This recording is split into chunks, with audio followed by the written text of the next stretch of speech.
কখন যে পৌঁছে গেছি শান্তিনিকেতনের সোনাঝুরি হাটে বুঝতেই পারিনি। সবাই মিলে আমরা নাচে গানে এতটাই মজেছিলাম। হাটে পৌঁছে আমার মনে হচ্ছিল সবগুলো শাড়ি, গয়না, জামা কাপড় সব সব সব সব কিছু যদি আমার হতো। কোনটা ছেড়ে যে কোনটা নেব না বুঝতেই পারছি না। এখানকার সব থেকে বড় আকর্ষণ হলো সাঁওতালি নাচ, যা আমাকে কিছুতেই স্থির করে থাকতে দেয় না। আমরাও সবাই মিলে একটু কোমর দুলিয়ে নিলাম ওদের সাথে। দেখো কাণ্ড!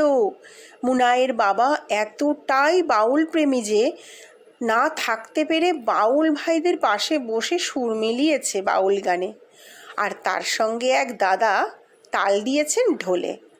সব কিছু মিলিয়ে আমার না পাগল পাগল লাগছিল। এখানে এসে এখানেই শেষ নয়, এখানে হাটের পাশেই অবস্থিত রামশ্যাম রেস্টুরেন্ট। বেশ ভালো লাগলো আমার রেস্টুরেন্টটা। এখানে কাঁসার থালায় একদম বাঙালি আনায় সেরে নিলাম আমাদের মধ্যাহ্নভোজটি। শুক্তো, ডাল, আলু, পাঁপড়,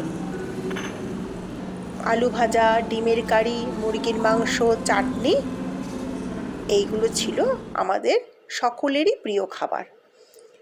খাওয়ার শেষে অপ্রত্যাশিতভাবে মিলল একটা করে আইসক্রিম। ব্যাস, মুনাইকে আর কে দেখে।